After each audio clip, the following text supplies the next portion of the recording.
Au mariage de ma sœur, tout ce que j'ai eu, c'est un morceau de pain sec. Ma mère a ricané, c'est tout ce que tu mérites. Ma sœur a eu un sourire suffisant, pathétique. Comme toujours. Pendant les discours, j'ai pris le micro. Regardons quelque chose de spécial. L'écran s'est allumé. Leurs visages sont devenus blêmes. Éteins ça. A hurlé ma sœur. Les 200 invités se sont figés. Ils m'ont donné un morceau de pain sec à un mariage 5 étoiles. Le mariage de ma sœur. C'est tout ce qu'ils pensaient que je méritais. Ma mère, parée de son collier de perles, s'est penchée vers moi et a souri avec du poison dans la voix, c'est assez pour toi. Ma sœur, la mariée radieuse, est passée près de moi avec ses talons de créateur, a jeté un œil à ma table et a murmuré, pathétique.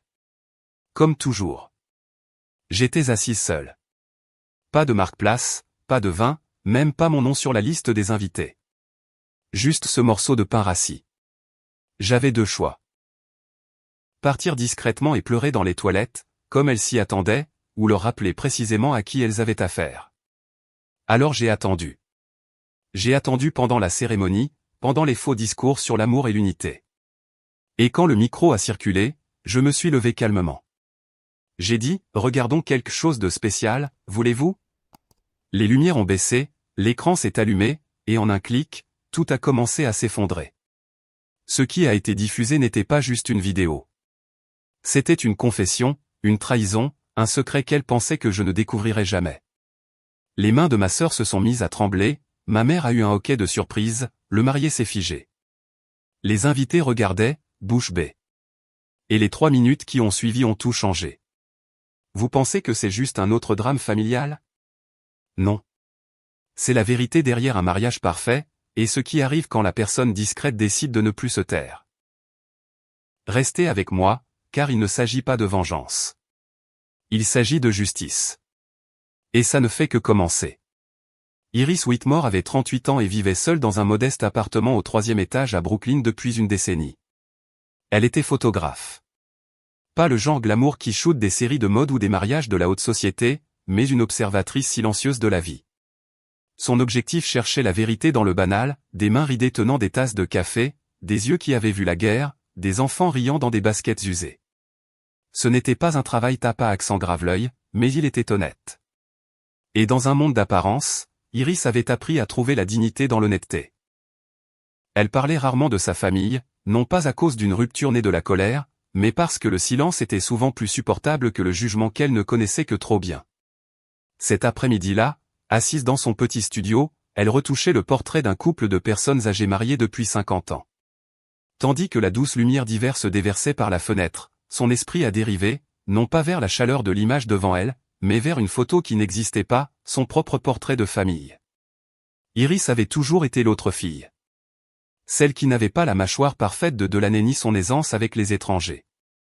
Pendant que Delaney posait pour des photos de concours de beauté et se baignait dans les applaudissements au récital de ballet, Iris regardait depuis les coulisses, tenant parfois des fleurs, mais le plus souvent, oubliée. Evelyn, leur mère, avait l'habitude de dire « Delaney est née pour briller ». Toi, ma chère Iris, tu es plutôt une ombre. Nécessaire, mais mieux vaut qu'elle reste discrète. Même enfant, Iris comprenait ce que cela signifiait. Pour son 10e anniversaire, elle avait attendu, les yeux écarquillés et un chapeau de fête sur la tête, espérant que quelqu'un vienne au petit parc où Evelyn lui avait dit d'attendre. Personne n'est venu. Elle a attendu plus d'1 heure avant de réaliser qu'Evelyn avait emmené Delaney à une audition de mannequinat à l'autre bout de la ville, ayant complètement oublié le pique-nique d'anniversaire. Ce jour-là, Iris est rentrée seule à la maison, tenant sur ses genoux les cupcakes intacts dans le métro. Des années plus tard, le jour de sa remise de diplôme du lycée, elle portait une robe blanche empruntée et scrutait la foule après la cérémonie. Les parents riaient, pleuraient, serraient leurs enfants dans leurs bras, leur tendaient des roses. Iris est restée seule sur le trottoir jusqu'à ce que le père de son amie Julie lui propose de la ramener. Evelyn et Réginald ne sont jamais venus. Ils étaient allés à la séance photo de Delaney pour un magazine. Nous pensions que ta remise de diplôme était demain, avait expliqué Evelyn plus tard avec un mince sourire, comme si cela effaçait l'absence.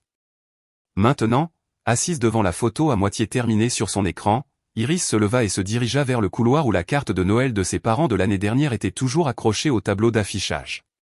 Dedans, Evelyne et Réginald souriaient avec Delaney et son fiancé, Jasper, assis devant une grande cheminée. Tout le monde portait des tenues coordonnées crème et marine. Iris n'était pas sur la photo. Elle ne l'avait jamais été, sur aucune des cartes de vœux de la famille envoyées au fil des ans. Il n'y avait pas de cri dans la maison des Whitmore pendant son enfance. Pas de porte qui claque ni de sortie dramatique. L'exclusion était polie, intentionnelle et d'une constance glaçante. Evelyne croyait au décorum avant tout. Si Iris ne correspondait pas à l'image qu'elle voulait montrer au monde, elle était simplement effacée, doucement mais complètement. Réginald ne protestait jamais. C'était un homme de peu de mots, préférant passer ses soirées avec des journaux et des appels d'investisseurs plutôt qu'avec ses filles. Quand il parlait, ses mots avaient le ton d'une salle de conseil, pas d'un salon. Delaney, quant à elle, n'était jamais cruelle comme le sont souvent les enfants. Elle ne se moquait pas d'Iris, ne se battait pas avec elle. Elle l'ignorait simplement, comme si Iris existait dans une orbite parallèle, assez proche pour être vue, mais trop insignifiante pour affecter son monde. Les seules photos qu'Iris avait d'elle deux dataient de la petite enfance, avant que Delaney n'apprenne qu'elle pouvait être le centre de l'attention sans partager la vedette. Cet après-midi-là, Iris ouvrit son placard et sortit une petite boîte de tirage qu'elle n'avait jamais montrée à personne. Un par un, elle sortit les clichés de leur maison familiale, le coin d'une table de cuisine où Evelyne était assise, sirotant du vin, le couloir vide devant le bureau de Réginald, la couronne de concours de beauté de Delaney scintillant sur un rebord de fenêtre. Aucun n'était un portrait.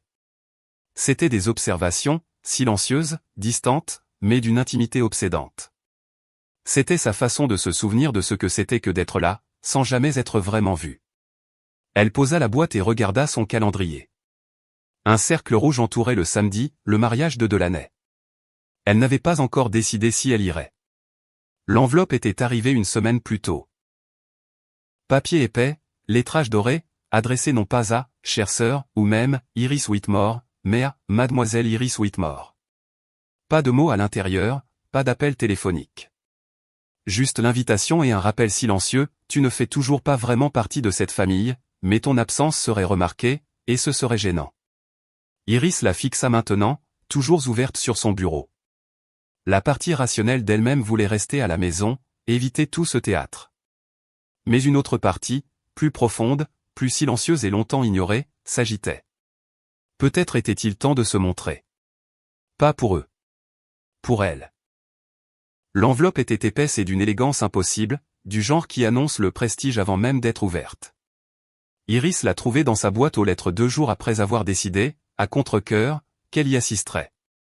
Pas besoin de deviner de qui elle venait. Le monogramme doré en relief, D&J, sur le devant, avec une fioriture tourbillonnante qui lui rappelait une publicité pour un parfum de luxe, le rendait douloureusement évident. Delaney avait toujours eu le sens du drame, même sur papier. Elle l'a rentrée, l'a posée sur sa petite table à manger et l'a fixée un long moment avant de glisser un coupe-papier à travers le seau. Le carton à l'intérieur était rigide, immaculé, imprimé sur de l'ivoire avec des lettres dorées estampées qui scintillaient faiblement dans la lumière du matin. Les familles Whitmore et Langston ont le plaisir de vous convier à célébrer le mariage de Delaney Mary Whitmore et Jasper Elliott Langston. La cérémonie aurait lieu à l'historique Grand Hôtel de Boston, suivie d'une réception dans la salle de bal Versailles. Tenue de soirée exigée. Champagne uniquement. Iris se pencha en arrière et expira lentement, le genre de souffle qui s'échappe non pas de la surprise, mais de quelque chose de plus profond, la résignation. Bien sûr que ce serait au Beston. Cet endroit était pratiquement un sanctuaire pour la haute société de Boston, où chaque carreau de marbre et chaque chaise dorée criait « héritage ». Et bien sûr, ce serait Jasper. Les Langston étaient de la vieille fortune, des générations de dents polies et de pouvoirs silencieux. Delaney avait toujours su comment grimper. Elle s'assurait juste que ses talons ne touchent jamais le sol. Son téléphone sonna quelques minutes plus tard. C'était Evelyne. Iris, la voix de sa mère traversa le combiné, lisse et sèche.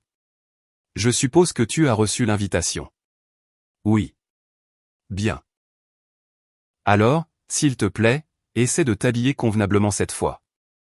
C'est un mariage formel, pas un vernissage. » Iris laissa le silence s'étirer avant de répondre « Ne t'inquiète pas, je me fondrai dans le décor. » Evelyne ne rit pas. Elle ne riait jamais du sarcasme qui ne la servait pas, le mariage de Delaney est un événement important pour notre famille. Les Langston ne sont pas des gens que nous voulons offenser. Ce n'est pas moi qui me marie dans leur famille, répondit Iris, d'une voix plus basse qu'elle ne l'aurait voulu. Tu nous représentes quand même. Contente-toi de ne mettre personne dans l'embarras. Et pas de Jean cette fois. Iris faillit lui rappeler qu'elle n'avait porté un jean qu'une seule fois, après un trajet en train de 10 heures pour arriver à temps pour le dîner de Noël. Mais à quoi bon? Evelyne avait déjà raccroché. Plus tard dans l'après-midi, alors qu'elle triait des tirages pour un client, le téléphone d'Iris vibra, un nouveau message. C'était de Delaney. Le ton, comme toujours, était léger, un mélange sans effort de chaleur et de commandement passif. Et il serait trop contente que tu viennes. Petit service, ça te dérangerait de prendre quelques photos pendant la réception? Rien de sophistiqué, juste des moments spontanés, tu sais. Tu as le meilleur œil et on s'est dit que, comme tu es de la famille, ce serait super significatif. Et gratuit, bien sûr, ah. Iris fixa l'écran. Elle pouvait presque entendre la façon dont la voix de Delaney montrait légèrement sur le mot « gratuit », comme si c'était une blague, comme si ce n'était pas entièrement attendu. Ses doigts planèrent sur le clavier un instant. Elle envisagea de refuser catégoriquement, mais elle savait ce que cela déclencherait. Un appel d'Evelyne, une tirade passive-agressive sur l'égoïsme, sur le fait que, tu ne fais jamais rien pour ta sœur, même si elle t'a toujours incluse. Cela se transformerait en une conversation qu'Iris avait déjà jouée 100 fois dans sa tête. Alors elle répondit, poliment mais fermement, j'apprécie la pensée, mais j'aimerais assister en tant qu'invité cette fois. Delaney ne répondit jamais. Ce soir-là, le soleil plongea sous l'horizon de Brooklyn dans un dégradé d'ambre et d'acier. Iris se versait un thé quand son téléphone sonna de nouveau. Numéro inconnu. Elle répondit avec prudence. Mademoiselle Whitmore? C'est l'assistante de Sylvia Rainer. J'appelle de la part de la galerie Clarion. Son cœur manqua un battement. Nous avons le plaisir de vous informer que votre travail a été sélectionné pour notre exposition de printemps, Portrait de solitude. Sylvia a adoré vos soumissions. Elle a dit que votre regard est implacable.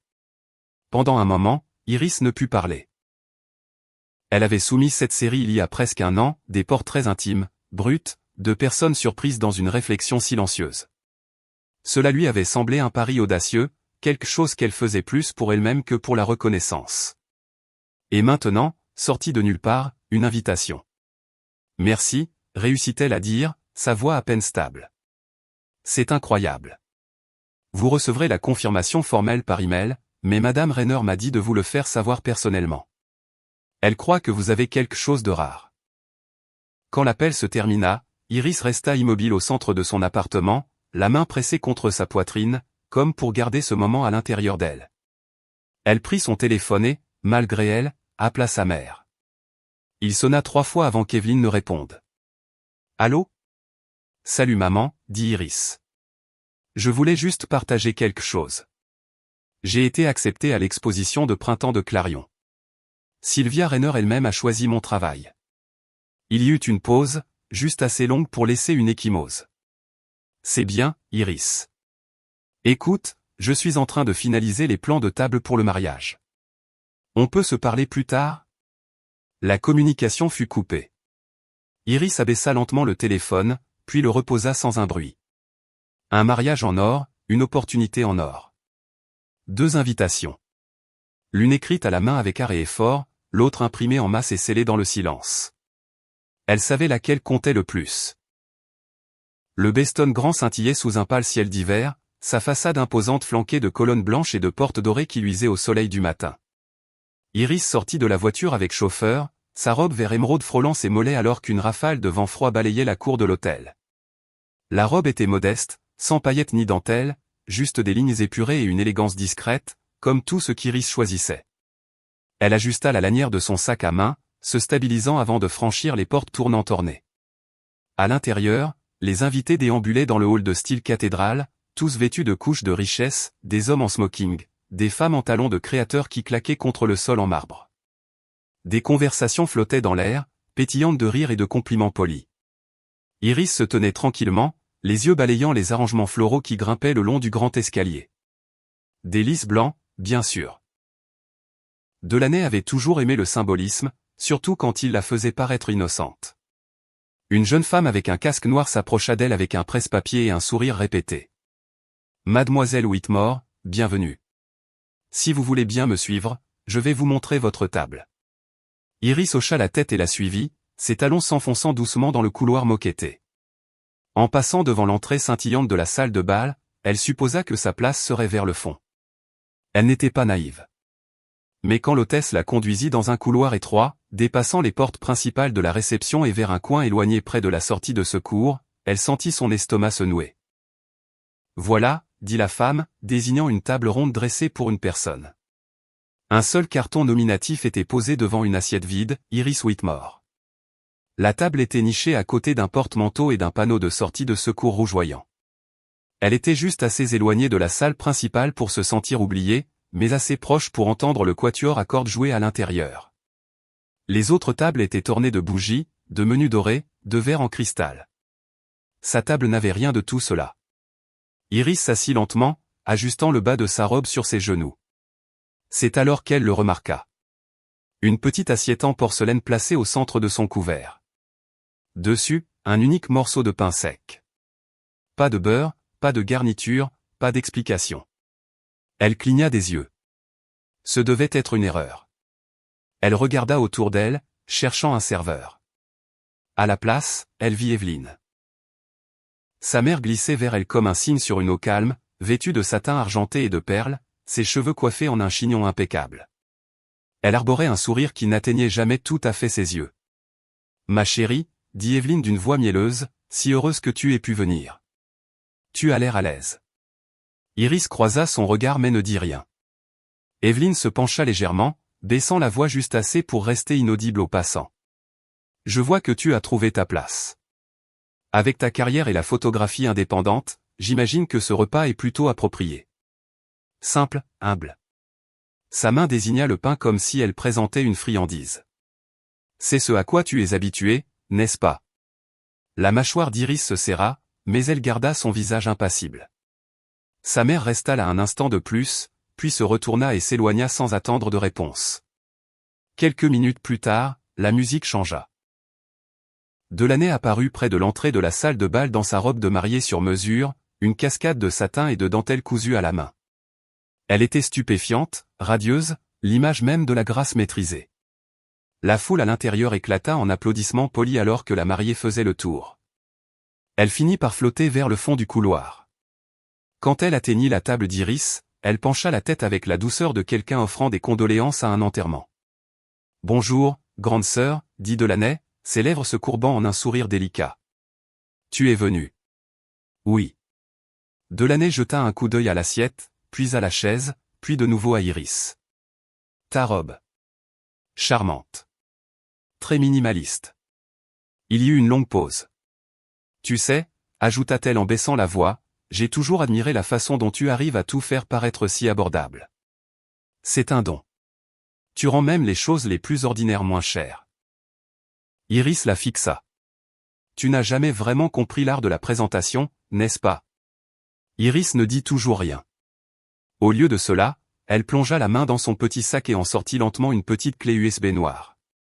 Elle ne la brandit pas en signe de défi, ne l'agita pas comme une menace. Elle la posa simplement sur ses genoux, le pouce reposant légèrement sur sa surface lisse. Le sourire de Delaney vacilla une fraction de seconde. « Eh bien, » dit-elle, la voix se tendant, « profite de la soirée. » Iris hocha la tête.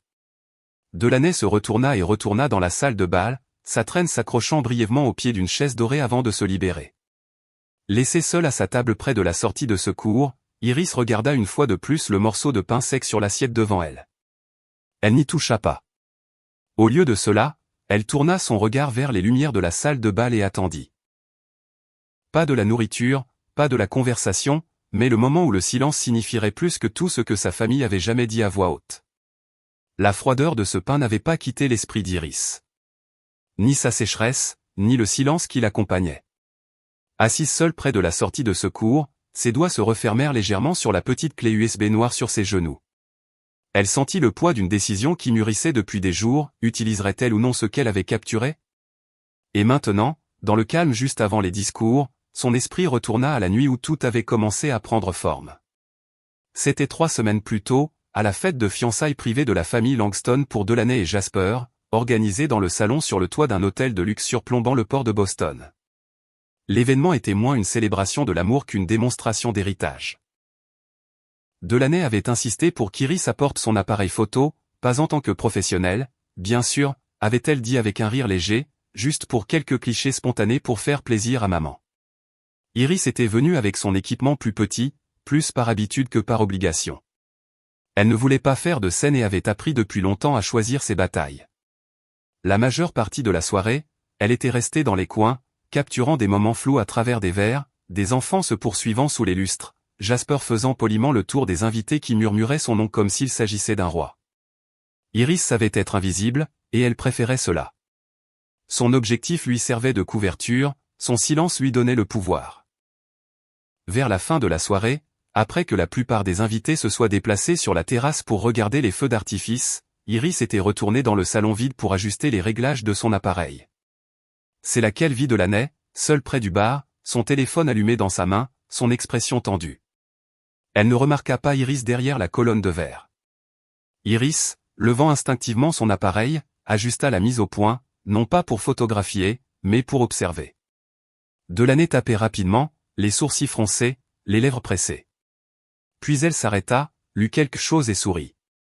Iris ne pouvait pas voir le message en entier, mais alors que Delaney se tournait légèrement, l'écran apparut, juste assez pour que l'objectif d'Iris attrape une seule ligne avant qu'elle ne disparaisse, ce soir, une dernière fois. Mon lit, pas celui de Jasper. C'était choquant, intime, imprudent.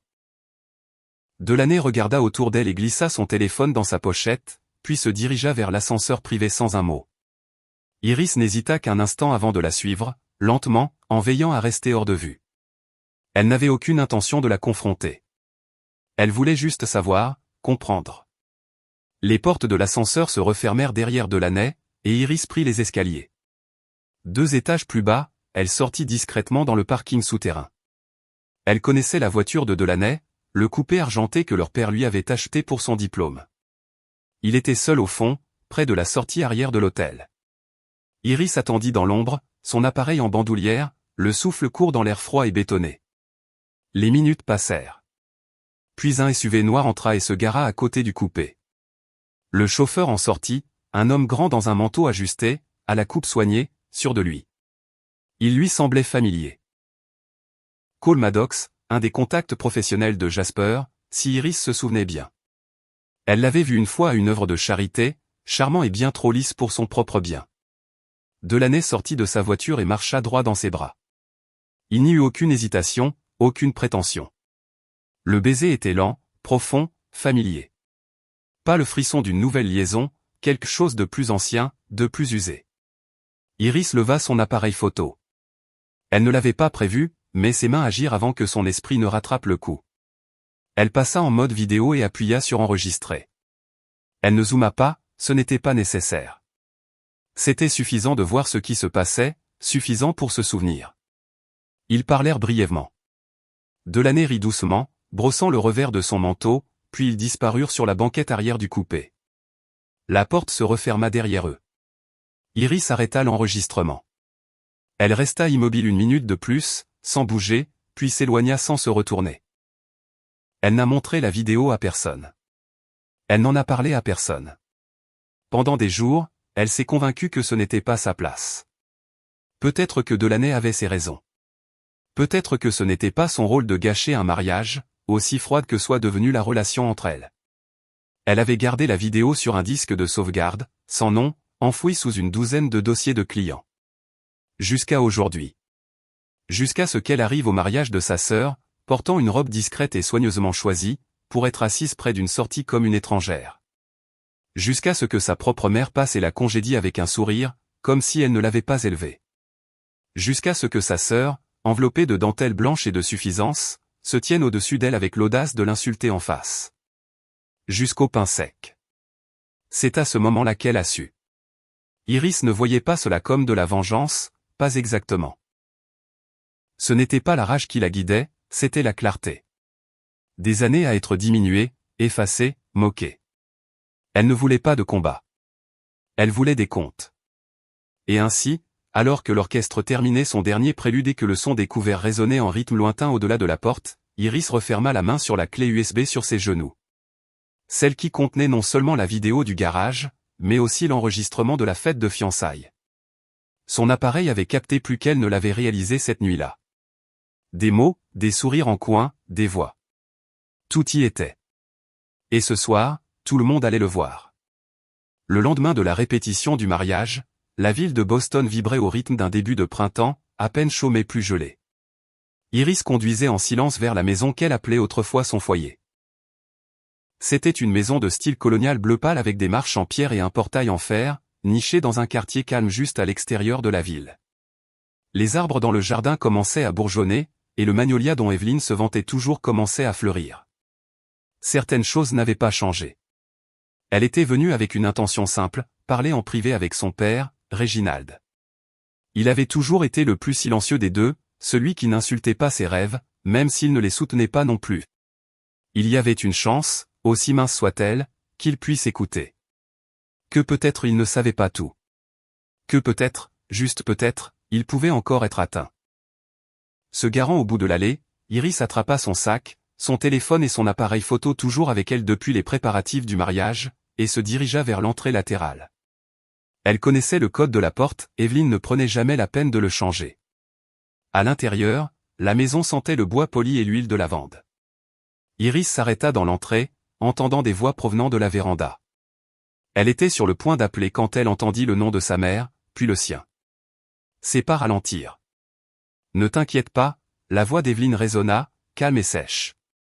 J'ai déjà transféré la maison, l'appartement à Martha S. Vignard et les actions du patrimoine à ton nom. Réginald n'en a aucune idée. Tu es sûr, suivit la voix de Delaney. Parce qu'après le mariage, je veux que les choses aillent vite. On ne peut pas se permettre qu'il commence à fouiner. Il ne le fera pas, dit Evelyne avec conviction. Cet homme n'a pas examiné un document financier depuis 5 ans. Il pense toujours que c'est notre avocat qui s'occupe de tout. Il y eut le son d'un cliquetis, peut-être une tasse de thé sur de la porcelaine. Puis, plus bas mais clairement, c'est pour nous. Pour les femmes de cette famille. Tu as fait plus pour notre avenir avec ce mariage qu'Iris n'aurait pu le faire en toute une vie avec ses petites expositions en galerie. Iris sentit ses doigts se resserrer sur la lanière en cuir de son sac. Delaney eut un petit rire. Après mon mariage, ce sera moi qui tiendrai le stylo. Les comptes, le patrimoine, le trust, tout. Je m'assurerai que tu sois à l'abri, maman. Tu pourras enfin prendre ta retraite. Plus besoin de faire semblant avec papa. Et Iris? Laissons-la à Brooklyn avec sa vie d'artiste, ricana Evelyne, un son glacial. Elle ne tiendra pas longtemps. Elle a toujours été une passade, pas un avenir. Il y eut une longue pause, rompue seulement par le tapotement des doigts de Delaney contre un verre. Tu penses qu'elle se doute de quelque chose, demanda-t-elle. Se douter, répondit Evelyne. Je doute qu'elle en soit capable. Elle croit encore que l'honnêteté a un sens. La pauvre. Elle pense probablement que l'amour et le travail acharné suffisent. Cette fois, les deux femmes rirent, un rire aigu, certain. Iris ne bougea pas.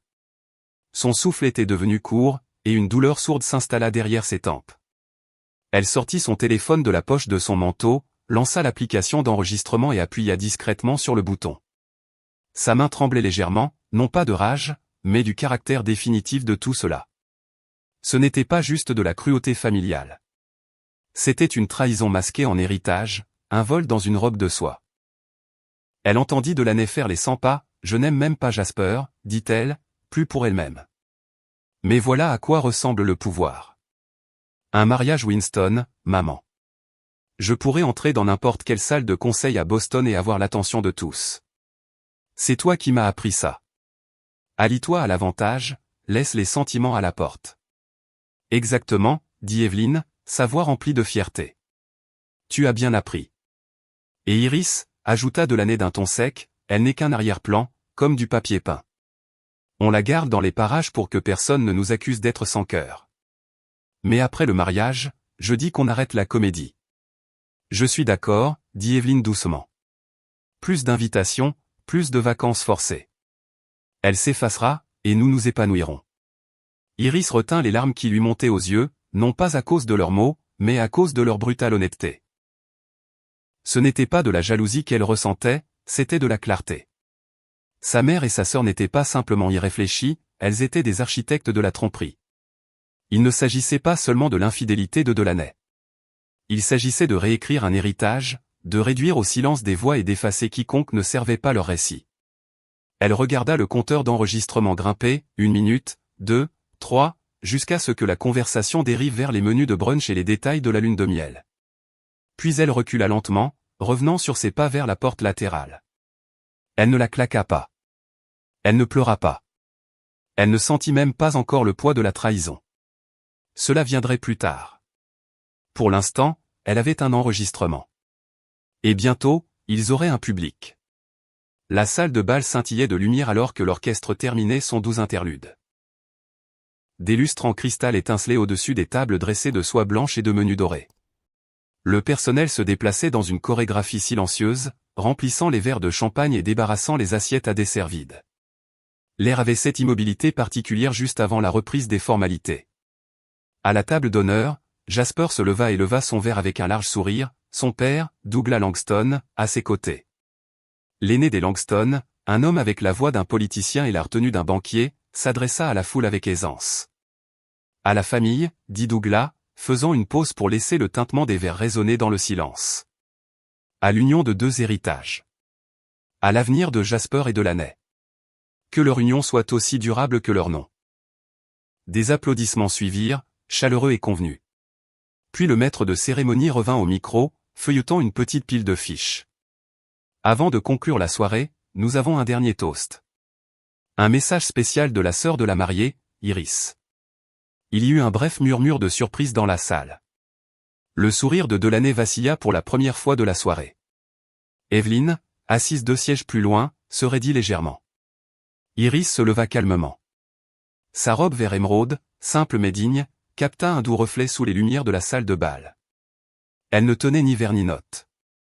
S'avançant vers l'avant d'un pas lent et délibéré, elle se tourna pour faire face aux invités.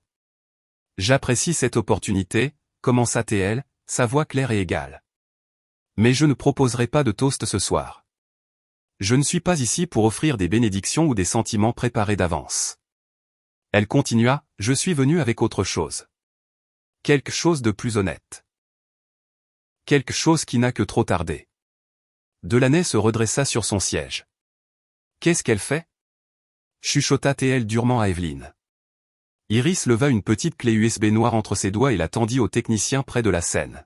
« J'aimerais partager une vidéo, dit-elle simplement. S'il vous plaît, lancez-la. » Les lumières baissèrent. L'écran descendit derrière la table d'honneur. La pièce passa d'une curiosité polie à une tension contenue.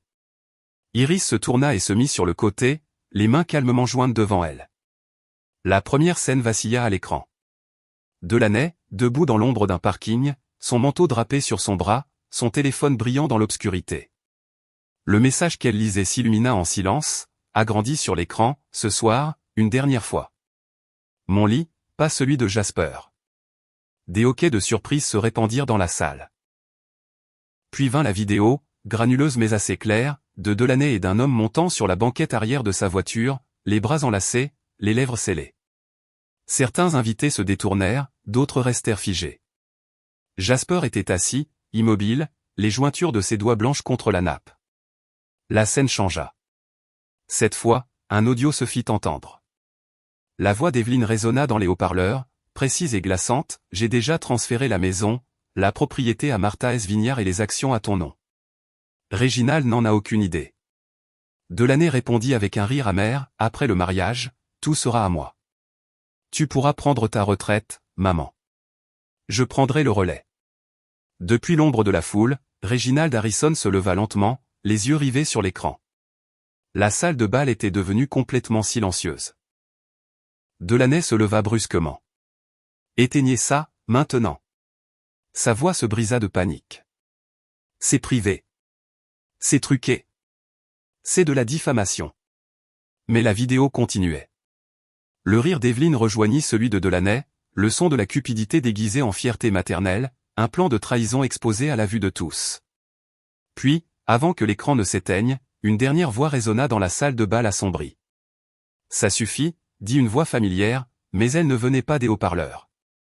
Toutes les têtes se tournèrent alors que Cole Maddox, vêtu d'un costume sombre, s'avançait depuis une entrée latérale. En personne, bien réel, pas un enregistrement. Il se dirigea vers l'avant de la salle avec une précision calme. Les yeux de Delaney s'écarquillèrent d'incrédulité, son teint vidé de toute couleur. « Qu'est-ce que tu fais ici ?» Cole l'ignora. Il se tourna vers les invités, vers Jasper, vers la famille Langston, vers tous ceux qui regardaient. « J'ai été invité à la fête de fiançailles, dit-il. Je ne savais pas que je faisais partie d'un jeu. Elle a dit que c'était une dernière nuit, rien de plus. » Sa voix resta stable.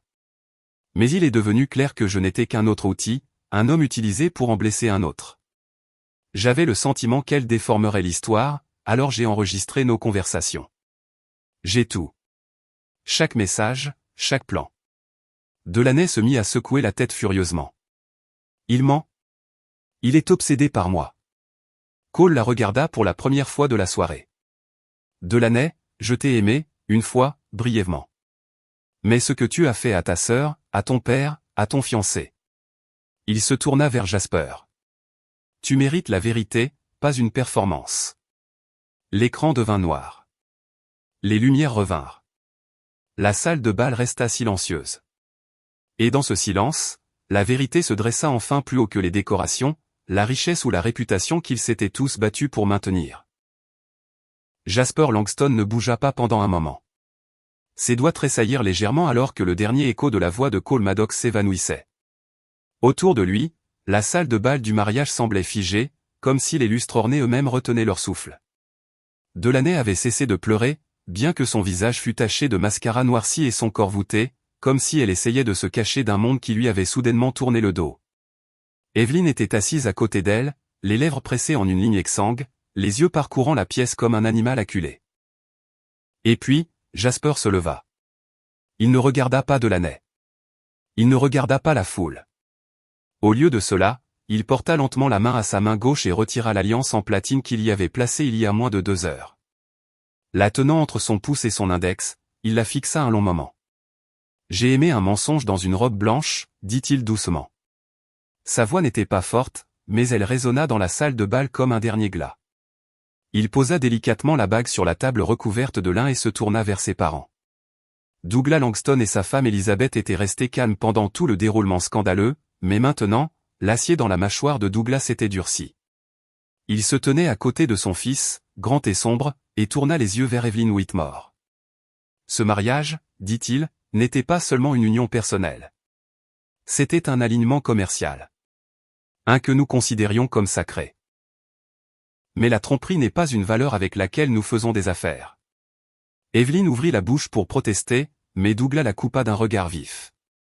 À compter de ce moment, le groupe Langston se retire de tous les partenariats en cours et proposés avec Whitmore Holdings.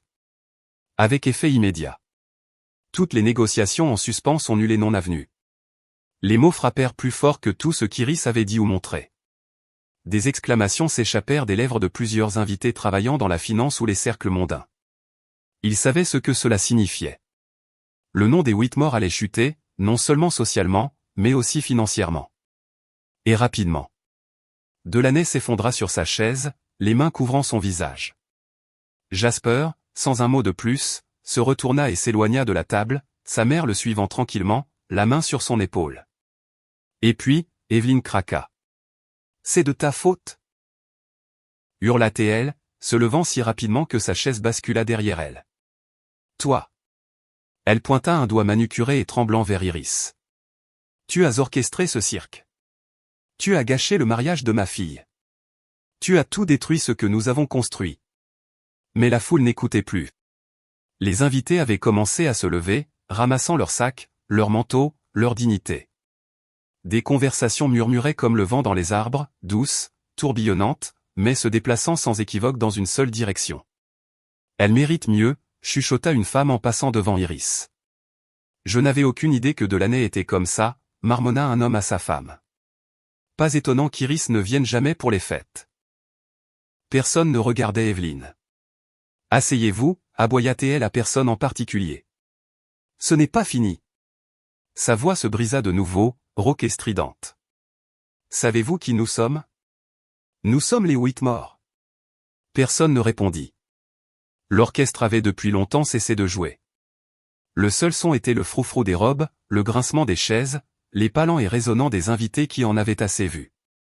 Iris resta immobile, les mains calmement le long du corps, les yeux fixés sur rien en particulier. Le silence semblait plus lourd maintenant, non pas de honte, mais de finalité. Elle ne se sentait pas victorieuse. Elle se sentait libérée. Au fond de la salle, près de l'écran vidéo maintenant sombre, Reginald Harrison restait assis. Il n'avait pas dit un mot depuis la diffusion de la vidéo. Sa cravate était desserrée, ses yeux perdus dans le vague. Mais alors que les invités vidaient la salle de bal et que le nom des Whitmore s'effondrait sous le poids de ses secrets, il se tourna enfin pour regarder Iris. Leurs yeux se croisèrent. Il ne parla pas, n'offrit ni réconfort, ni excuse, ni colère. Juste un long regard indéchiffrable d'un père qui venait de réaliser qu'il avait bâti l'héritage de sa famille sur du sable. Et Iris, bien qu'elle ne dise rien non plus, sut une chose clairement, la chute avait commencé. La salle de bal s'était vidée, ne laissant que la faible odeur de rose blanche et de cire de bougies épicées flottant dans l'air. Les serveurs se déplaçaient silencieusement à travers les ruines de ce qui avait été un mariage parfait, débarrassant des verres de champagne à moitié finis et des parts de gâteau intactes. Au loin, la voix d'Evelyn s'était tue depuis longtemps, soit par épuisement, soit par incrédulité. Delaney était introuvable. Iris restait près de la scène, sa robe verte maintenant légèrement froissée, son visage toujours calme, bien que son âme tremblât de tout ce qui venait de se dénouer. Elle n'avait pas remarqué la femme au manteau bordeaux foncé jusqu'à ce que la voix l'appelle, douce mais ferme. Iris Harrison. Iris se retourna, surprise de voir une silhouette qu'elle n'avait pas vue depuis près de 2 ans. Sylvia Raynor se tenait là, grande, posée, son carré gris argenté impeccablement coiffé et ses gants noirs encore tenus dans une main, comme si elle venait d'arriver d'une vente aux enchères d'art. Elle n'arborait pas le sourire gêné d'une invitée mondaine, mais le regard direct et évaluateur de quelqu'un qui avait vu quelque chose d'inattendu. Sylvia, dit Iris, masquant à peine sa surprise. Je ne savais pas que vous étiez ici. Je n'étais pas invitée, répondit Sylvia avec un sourire ironique.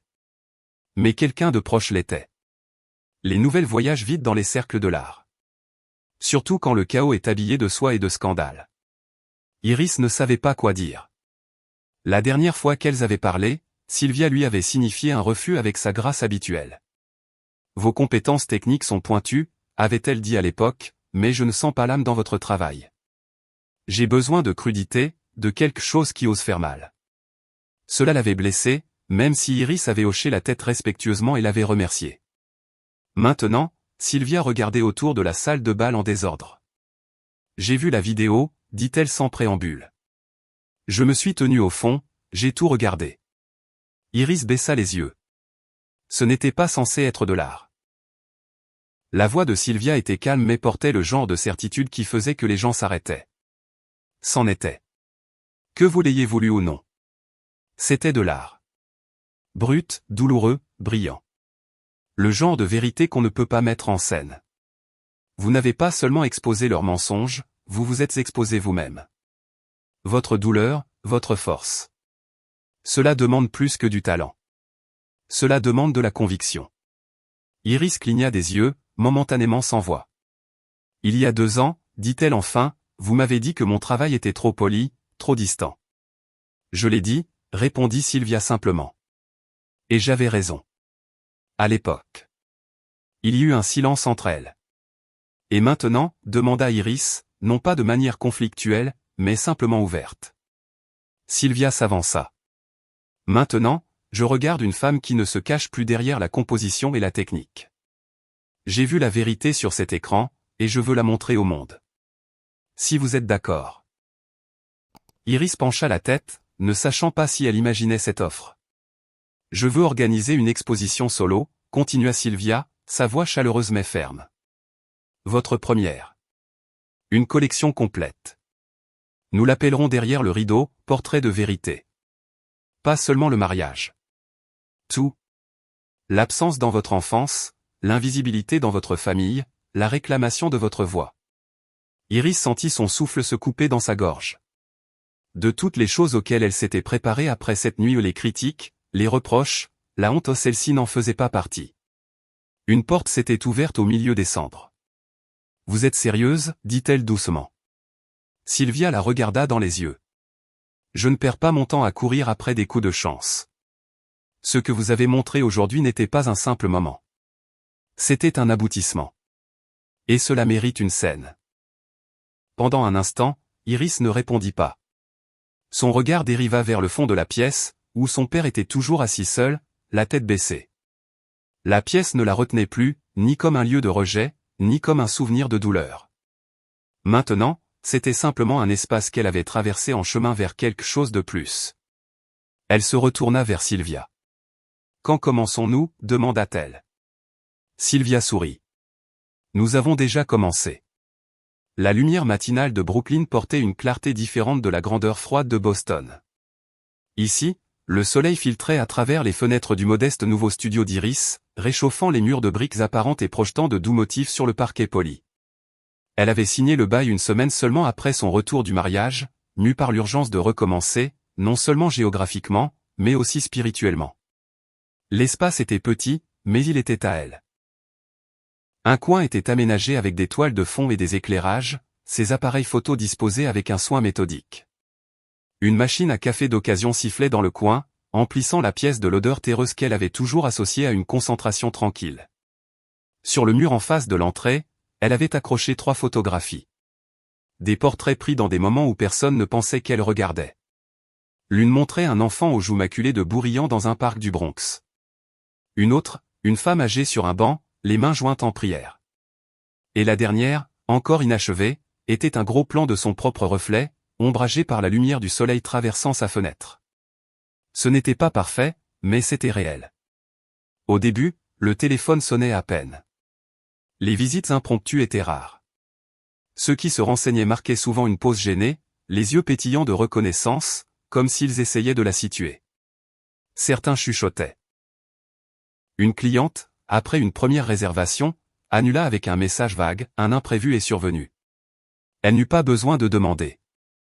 Elle savait. L'histoire s'était répandue plus loin qu'elle ne l'imaginait. Pas là, du moins pas encore, mais le scandale. Le titre viral, une femme dénonce la tromperie de sa sœur à son mariage devant 200 invités. Les blogs d'actualité s'en étaient emparés, les réseaux sociaux inondés d'opinions.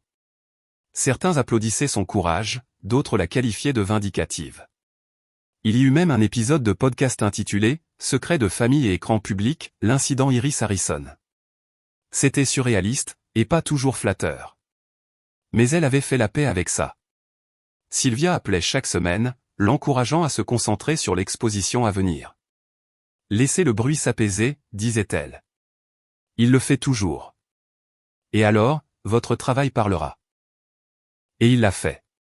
La première percée est venue lorsqu'un rédacteur en chef d'Art Perspective Carterly l'a contacté pour une interview. Pas sur le mariage, mais sur sa série de photos intitulée « Invisible ». Iris hésita, se demandant si ce n'était pas juste un autre angle pour sensationnaliser son histoire. Mais le rédacteur l'a surpris. « Ce qui m'intéresse, dit-il, c'est l'empathie dans votre objectif. Ce n'est pas seulement ce que vous montrez, c'est ce que vous révélez en ne détournant pas le regard. » Peu après la publication de l'article, un changement discret commença. Un musicien de jazz à la retraite appela pour demander un portrait. Puis une mère de 3 enfants du Queens réserva une séance pour la première photo de sa famille en 10 ans. Un petit blog d'art respecté classa Iris parmi les artistes à suivre en 2026, notant son « honnêteté documentaire sans la froideur de l'objectivité ». Son calendrier commença à se remplir. Pas rapidement, mais régulièrement. Et plus important encore, les gens qui venaient voulaient être vus par elle, pas seulement photographiés. Ils venaient parce qu'ils avaient entendu dire qu'Iris n'effaçait pas les rides ni ne mettait en scène la perfection. Elle capturait des moments, des vérités. Celles qui restent longtemps après que l'obturateur se soit refermé. Un soir, alors qu'elle examinait les fichiers bruts d'une séance photo, son téléphone vibra avec un message de Sylvia, spécification finale de la galerie approuvée. Date d'ouverture fixée. Prête à leur montrer ? Iris sourit. Elle jeta un nouveau coup d'œil à la photo d'elle-même sur le mur, à moitié dans l'ombre, à moitié dans la lumière. Puis elle retourna à son travail, les doigts stables sur le clavier. Elle ne se cachait plus. Le nouveau chapitre n'était pas arrivé avec une parade ou des excuses. Il s'était glissé, silencieux et certain, comme la lumière à travers une fenêtre ouverte. Et elle se sentait chez elle. Dans les jours qui ont suivi le mariage, le nom Whitmore est devenu une sorte de fable édifiante dans les cercles supérieurs de la société de Boston. Ce qui avait été autrefois une admiration murmurée s'est rapidement transformé en une désapprobation bruyante. Et Evelyn Whitmore, autrefois la reine des déjeuners de musique de chambre et des galas de collecte de fonds pour l'art, s'est retrouvée sans une seule invitation. Cela a commencé par un silence glacial. Les appels auxquels elle était habituée aux mises à jour hebdomadaires des organisateurs d'événements, confirmation de brunch décontractés ont tout simplement cessé. Puis sont venues les exclusions ciblées. Son nom a été discrètement effacé du conseil d'administration de la Société du patrimoine féminin, une lettre polie mais ferme est arrivée, exprimant que, à la lumière des récents événements familiaux, le conseil a voté à l'unanimité pour sa démission. Le Boston Evening Register a publié un article sobre mais accablant sur l'implosion d'une dynastie mondaine autrefois admirée. Son amie de longue date et confidente sociale, Helena Montgomery, a refusé de répondre à ses messages. Même son coiffeur a annulé le rendez-vous fixe du jeudi. Elle avait toujours enseigné à ses filles que les apparences étaient tout. Mais aucune robe sur mesure ni aucun accent distingué ne pouvait la protéger maintenant. La vidéo était partout. Pas seulement la trahison, mais la cruauté jubilatoire captée dans la voix d'Evelyn parlant d'Iris comme si elle était une tache sur du linge fin. Ce n'était pas seulement un scandale, c'était une preuve de caractère. Et la société s'est empressée de se détourner. Pendant ce temps, Reginald Whitmore a fait face à un coup qui a meurtri plus que l'ego, il a fissuré les fondations. 3 contrats majeurs de développement immobilier ont été soudainement retirés. L'un, d'un investisseur de longue date basé dans le Connecticut, a cité l'incertitude des valeurs de leadership.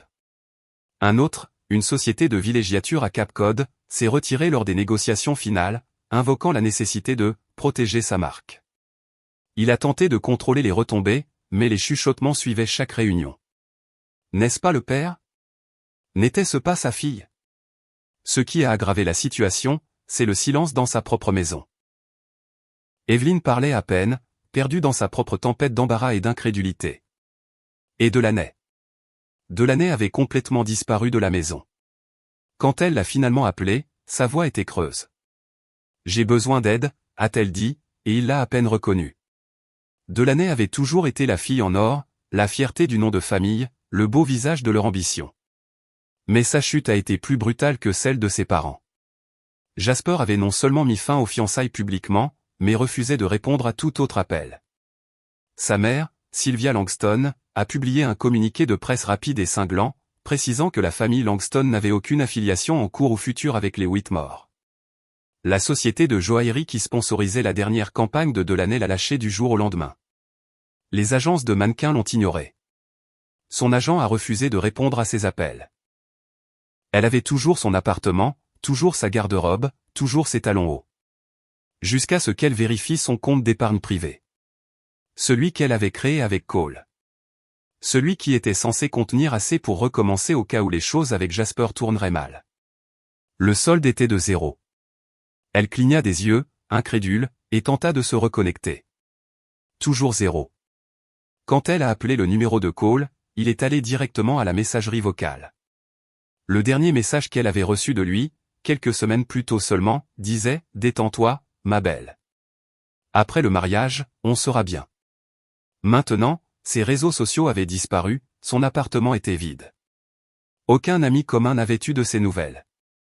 Dans un moment stérile et silencieux à l'intérieur de son appartement vide, elle s'assit par terre, chaussures toujours aux pieds, et fixa le téléphone dans sa main. Son mascara avait depuis longtemps coulé, son souffle était court, ses pensées dérivant vers quelque chose qu'elle n'avait jamais osé imaginer. Elle s'était fait avoir. Elle avait joué avec tout le monde, son fiancé, sa famille, même Iris. Mais à la fin, la seule personne qu'elle pensait pouvoir contrôler s'était avérée la manipuler depuis le début. Elle n'a pas pleuré, pas au début. Mais au fil des heures, alors que ses messages à Cole restaient non lus, le choc se tordit en quelque chose de plus sombre. Son empire, bâti sur la manipulation et la beauté, s'était effondré en un seul week-end. Et il ne restait personne pour l'aider à ramasser les morceaux. À Boston, Evelyn se tenait à la fenêtre de sa cuisine, remuant une tasse de thé qu'elle ne boirait pas. Son reflet dans la vitre paraissait plus vieux, plus petit, en quelque sorte. Elle avait autrefois régné sur les ventes aux enchères caritatives et l'été, mais maintenant, le silence dans la pièce était plus lourd que n'importe quelle défaite sociale. Elle n'avait aucun vernissage à assister, aucun déjeuner de presse à organiser, aucune fille dont se vanter. Tout ce qu'elle avait, c'était une histoire qui se rejouait encore et encore dans l'esprit de chaque personne qui l'avait autrefois admirée. Une histoire qu'elle ne pouvait pas réécrire, et une vérité qu'elle ne pouvait pas faire taire. Le nom Whitmore n'était pas seulement tombé. Il avait implosé. Iris n'a pas détruit un mariage. Elle a révélé une vérité. Une vérité qui avait été cachée derrière des robes de créateurs, des photos de famille et des discours creux pendant des décennies. Ce que vous venez de voir n'était pas de la vengeance. C'était une libération. Et pas seulement la sienne. Parce que peut-être que quelqu'un qui regarde ça a mangé le même pain sec. Peut-être avez-vous été mis de côté, on vous a dit de sourire et de vous taire. Peut-être vous êtes-vous demandé si prendre la parole en valait même la peine. Ça l'est. Le silence qui a suivi sa vidéo n'était pas seulement du choc. C'était le son de la vérité résonnant dans une pièce qui ne s'y attendait pas. Et c'est pourquoi cette histoire est importante. Si vous êtes resté jusqu'à la fin, je veux vous demander, qu'auriez-vous fait à la place d'Iris? Seriez-vous parti tranquillement, ou vous seriez-vous levé pour allumer l'écran? Laissez vos pensées dans les commentaires. Je lis chacun d'entre eux.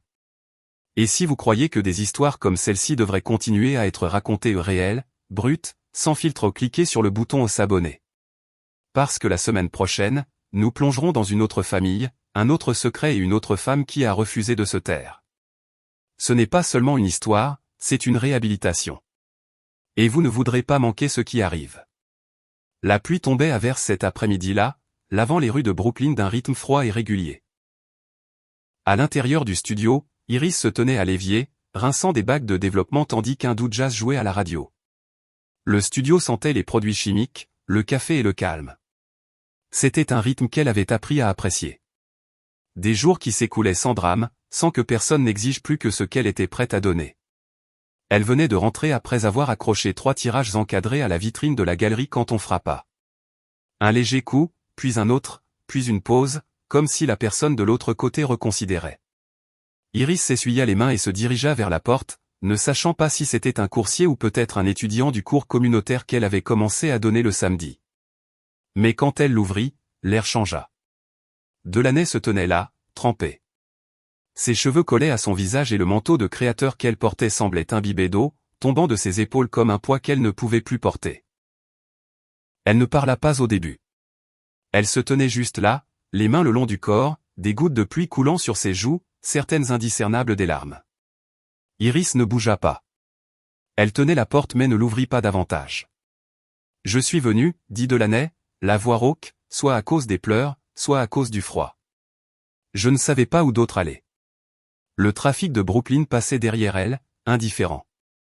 À l'intérieur, la chaleur du studio attendait, mais Iris ne fit aucun geste. « Pourquoi maintenant ?» demanda Iris, sa voix stable. La lèvre de Delaney trembla. Elle baissa les yeux vers le trottoir mouillé, comme si elle cherchait des mots dans les fissures du béton. Puis elle croisa le regard d'Iris. « Parce qu'il ne me reste plus rien pour lequel mentir. » La phrase flotta dans l'air, fragile et finale. Iris étudia le visage de sa sœur. Le maquillage était minimal, maculé. Les yeux ne suppliaient pas comme ils le faisaient quand elle voulait quelque chose. Ils étaient fatigués, dépouillés. « Je ne demande rien », ajouta rapidement Delaney. « C'est juste que, j'ai besoin de travailler. J'ai besoin de quelque chose de réel. Je peux nettoyer. Je peux faire des courses.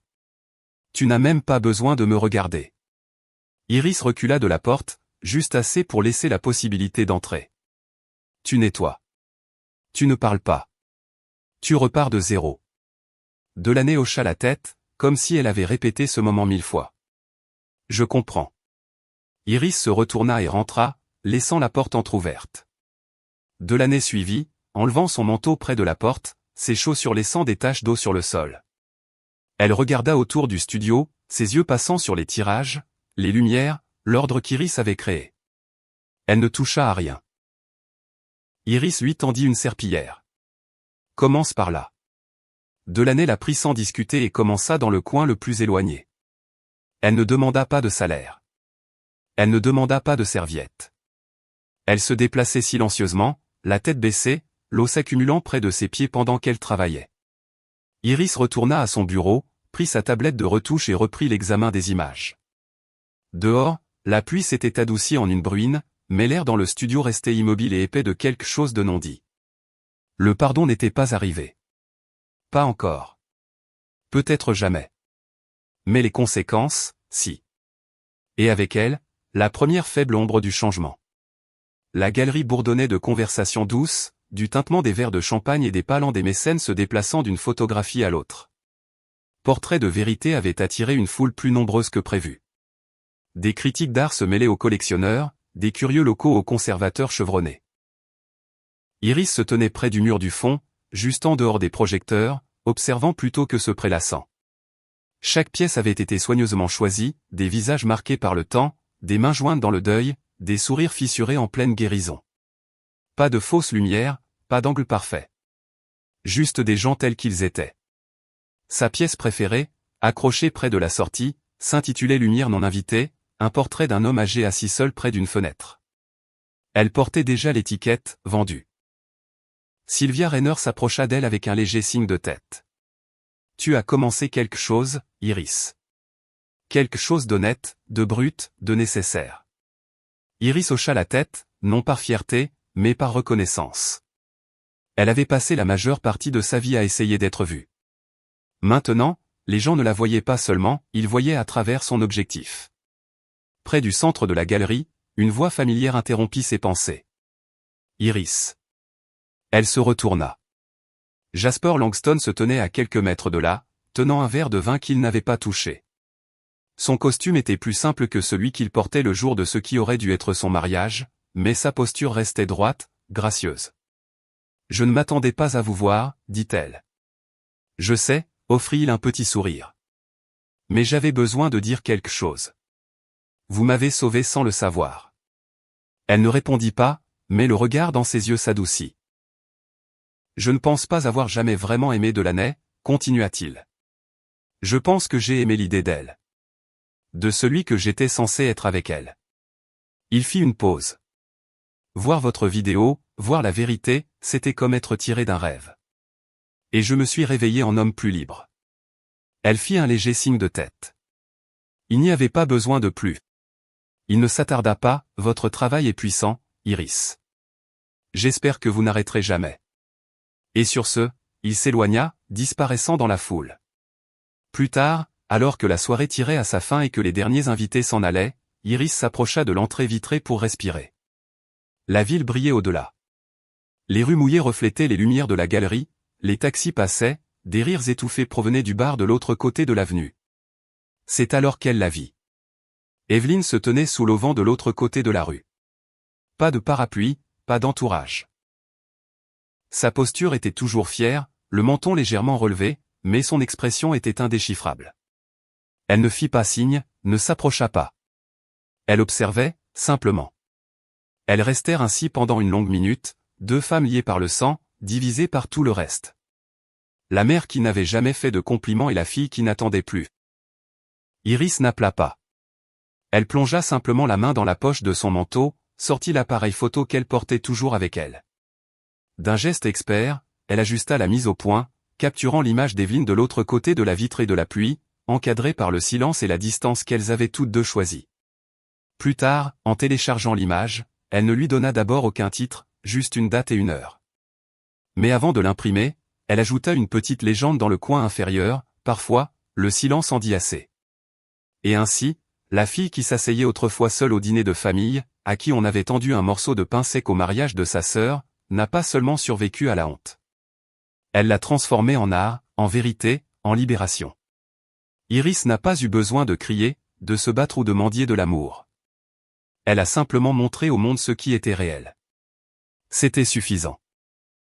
Si vous êtes arrivé jusqu'ici, alors peut-être que, comme Iris, vous croyez que le silence peut être puissant, que la vérité n'a pas besoin de permission, et que parfois, les trahisons les plus profondes peuvent devenir les miroirs les plus clairs. Maintenant, je veux vous entendre. Avez-vous déjà été le mouton noir de votre propre famille? Avez-vous déjà ravalé votre douleur juste pour maintenir la paix? Dites-le nous ci-dessous. Partagez votre vérité. Votre commentaire pourrait être celui qui aide quelqu'un d'autre à se sentir moins seul. Si des histoires comme celle-ci parlent à quelque chose en vous, si elles vous donnent une sorte de force tranquille, alors n'oubliez pas de vous abonner. Nous ne faisons que commencer. Il y a d'autres voix à entendre, d'autres silences à briser, et d'autres vérités à encadrer. Parce que la vengeance ne vient pas toujours par le feu. Parfois, elle vient avec un appareil photo.